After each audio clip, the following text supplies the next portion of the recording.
Hello बच्चों, let us read the question first. Question हमें assertion reason type का दिया है। यहाँ पे असर्शन और रीजन हमें बताना है। If assertion reason are true and reason is correct explanation of assertion. If assertion reason are true but reason is not the correct explanation of assertion. If assertion is true but the reason is false. If assertion is false but the reason is true. यहाँ पे जो assertion है वो बोल रहा है कि ozone thickness is measured in Dobson unit. की ओजोन की जो थिकनेस होती है वो डॉप्सन यूनिट्स में मेजर करी जाती है। एंड इसका रीजन दिया गया है good ozone is present in stratosphere whereas bad ozone is present in troposphere. ये हमें बताना है करेक्ट है या फिर नहीं है। तो जो यहाँ पे की कॉन्सेप्ट हम यूज करेंगे वो ओजोन की स्टडी करेंगे।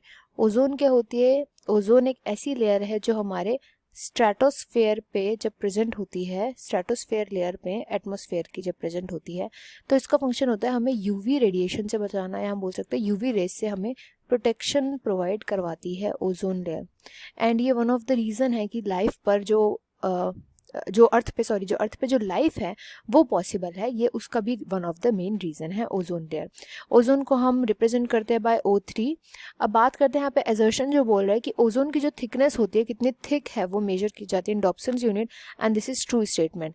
मतलब अगर मुझे इसकी थिकनेस नापनी है from ground to the top level, ground से लेकर के टॉप यानी कि स्ट्रेटोस्फेयर तक, अगर मुझे इसकी थिकनेस नापनी है कितनी थिक है, तो जो भी वैल्यू आएगी ना वो आती है डॉप्सन में। तो इसकी जो यूनिट होती है वो डॉप्सन होती है, इसलिए असर्शन ट्रू है।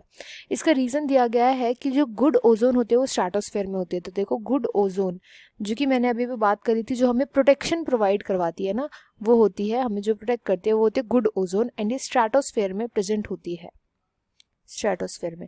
वेयर एज जो बैड ओजोन होती है, बैड ओजोन मतलब जो कि ट्रोपोस्फेयर में प्रेजेंट होती है। ट्रोपोस्फेयर में प्रेजेंट होने की वजह से क्या करती है, ये जो प्लांट्स होते हैं, एनिमल्स होते हैं, ह्यूमंस हम भी इंक्लूड होते हैं, इनको बहुत ही हार्म पहुंचाती है, इनके लिए हार्मफुल होती है, इसलिए इसको बैड ओजोन बोला जाता है। यही यहाँ पे भी बोला गया, तो इसलिए रीजन भी जो है वो करेक्ट बात बोली है। ऑल्दो दोनों के दोनों करेक्ट है, बट रीजन कोई एक्सप्लेनेशन नहीं है असर्शन का, इसलिए इसका राइट आंसर ऑप्शन सेकंड हो जाएगा। I hope you understood well. Best of luck and thank you.